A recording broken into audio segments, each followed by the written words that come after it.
Good morning students of class 10. Today we are going to read the two factors: economic exploitation of the country and racial discrimination and repressive policies of the British, which also became the factor for the rise of nationalism. Okay, so let's begin with the first factor: economic exploitation of the country. Dear students, as we all know that Britishers exploited every section of Indian society economically. Yes. So this actually angered all the sections of the Indian society, and hence we can say that this became the factor for the nationalism. All became united and started opposing the rule of the British in India. Okay, so what the Britishers did, how we were economically exploited, just discuss. Okay, so first of all, let's begin with the peasants. As we all know that peasants were forcibly said to cultivate indigo, opium, jute, these commercial crops. Okay, and they were denied to grow the food crops, okay, like rice and wheat, which finally resulted in the shortage of food grains that led to the famines. Okay, so in this way we can say that peasants were economically exploited. They were also overburdened with taxes like a permanent settlement, then Ratwari system. Yes, according to which we all know that the peasants had to pay more part of the produce to the Britishers, and meager amount was left to the peasants, and hence we can say that the peasants were economically exploited. Okay, next, British economic policies also ruined our handicrafts. That part we have already discussed in the first chapter. Okay, the first war of independence, in which we have discussed that the economic cause, which also became the factor of the first war of independence. Okay, in that topic we have read that due to industrialization, which occurred at first in England in mid-18th century, by which the finished goods were produced in the factories by the machines, okay, and which were cheaper and the better one, we can say, than the Indian goods. Okay, and the Britishers just exported those machine made goods in our country, and they were cheaper also, and in this way there were no buyers of our Indian textile or Indian handicrafts. Okay, so in this way we can say the Indian handicrafts were ruined by the Britishers. Okay, next, the Britishers also levied high taxes on the export of Indian goods. Yes, so our Indian textiles were not reaching into the market of England and other European countries. Yes, and thus they just made one-way trade. They just used to send their textiles and things in Indian markets, but we could not send our goods into European or England markets. Okay, so in this way our export declined. Okay, and hence we can say that our industry, our textile industry, our handicrafts just destroyed. The craftsmen, the artisans lost their livelihood. Okay, they could not compete with the machine-made goods which were cheaper than ours. Yes. Next thing in this topic is that the educated Indian youths, they also did not get employment at that time. Yes, because at that time we know that the higher posts were just supposed for the Britishers. Okay, and there were no scope of promotion. Okay, this part we have also discussed in the first chapter. Yes, so in this way we can say that the educated Indian youths, they had lack of opportunity, and hence it arose anger among the Indian educated youths. Okay, at the same time we can say the quality of our life declined. The standard of living just deteriorated of ours due to economical hardships. Yes, and we were just overburdened by the taxes, because the British started maintaining a large army, a police, and the other administrative systems, and to just for the functioning of all these administrative units, they needed much money, and that's why they just increased the taxes upon the Indians. Okay, and at the one side there were economic exploitation, and on the other side we were just overburdened with the taxes. So in this way we can just understand how Britishers just exploited us economically. Okay, and in this way when we face economic crisis like today, due to corona, due to lockdown, many people are in crisis. Okay, and on the other hand the prices of the essential goods is going up. Yes, and that's why it will certainly increase our anger towards the government. Yes.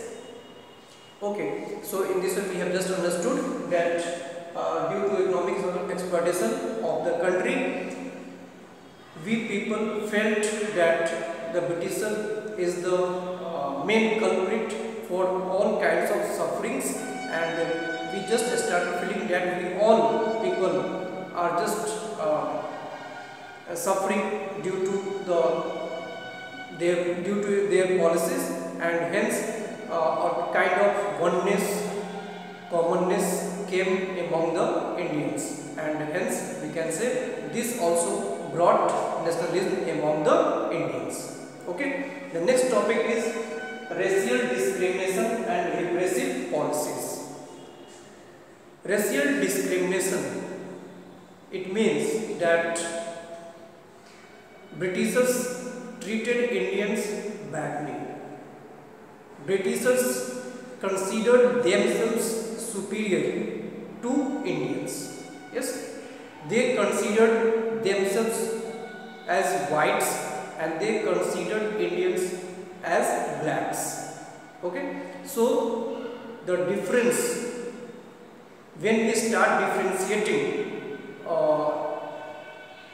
to the people on the basis of the color, okay, that is called racial discrimination.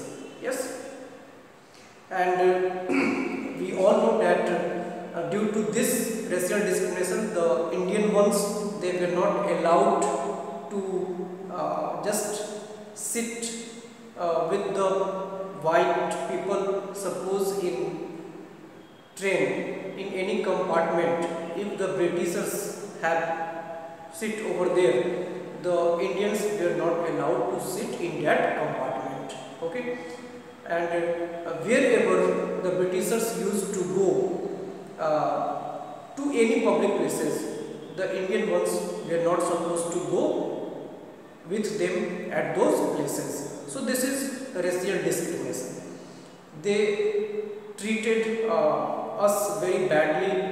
They considered us uncivilized, and they thought themselves civilized. So they said that they had come to India to just make us civilized. Okay, so this just show their racial discrimination. Okay, apart from this, there are many things, there are many policies which say us that they were doing racial discrimination. The first one is in 1877. In 1877, the age for qualifying the ICS, Indian Civil Services, was reduced from 21 to 19. It is very important. Okay, so when the age was reduced, we can say there was less chance left for the Indians to get success in this examination ICS. Yes, why we just can understand, because at the time, at the age of 15, 16 or 18, if you were said that to appear in UPSC examination, okay, so you cannot just succeed in that exam because your maturity level is not up to the mark. Okay, so that's why we can just understand. Next, in 1876, oh sorry, one thing I just forgot, Surendranath Banerjee, who was the first ICS, Indian ICS, okay, he was also dismissed without any reason from the service. Okay, and here we can see the racial discrimination towards the Indians. Okay, in 1876, a Delhi Darbar was organized just to mark the coronation of Queen Victoria as the Empress of India.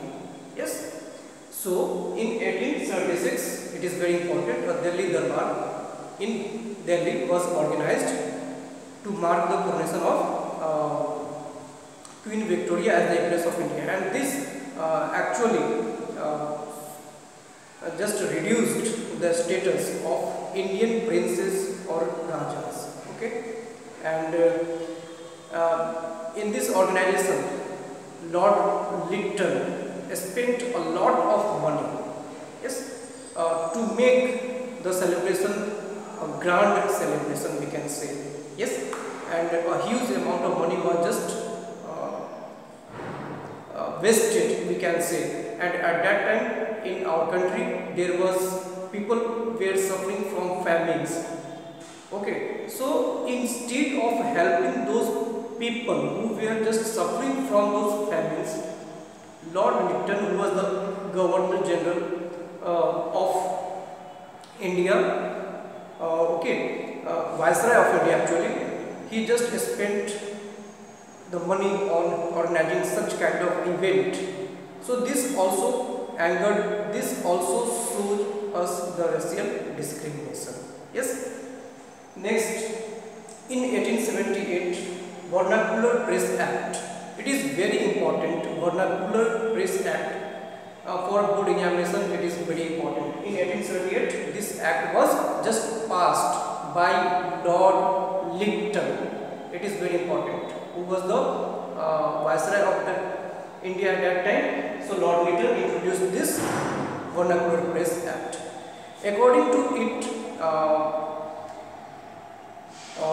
the Britishers just banned on our Indian press. Okay, now we cannot express our grievances freely against the Britishers. Okay, we cannot oppose, we cannot spread awareness among the masses against the repressive policies of the British rule. Okay, So in this way we have just we can just say that this act actually took away the freedom of expression, the freedom of speech, yes, of ours, yes. And suppose any press of India, if they are writing against the British policies, now after this act they are not supposed to just spread those kind of messages against the British rule. So just we can understand how repressive it was.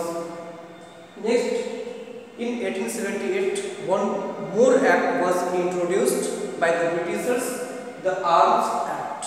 So both these acts were just passed in 1878, okay, during the reign of Lord Lytton. Okay, so Arms Act, according to this, the Indian people could not own weapons, yes, and they were just denied to provide license to keep the arms and weapons with them, yes.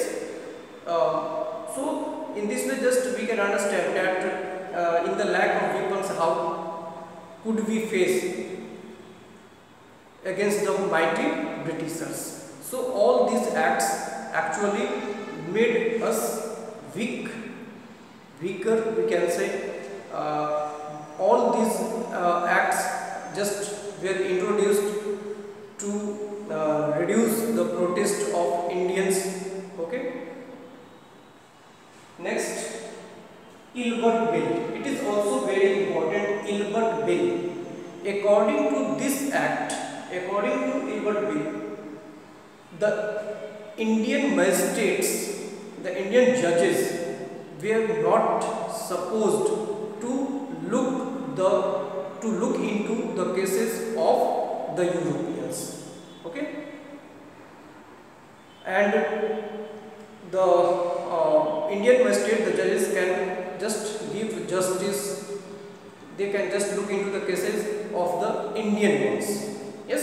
And the Europeans were just treated by the British judges, okay. So this also shows us the racial discrimination, okay. So by these two factors we can just understand, now we can just understand that how these two became the factor of nationalism. These two just angered, provoked, revoked the people, all the people of Indian society, and hence we can just conclude that all people just came together because everyone in Indian society was facing trouble due to the policies, repressive policies of Britishers, due to the racial discrimination towards Indians, okay, and due to economic exploitation of the country. We just came together, and hence the nationalism was brought, okay. So thank you for today. In the next video we will discuss about the role of press and about the other organizations which also became the factor of the rise of nationalism. Till then, thank you, have a nice day.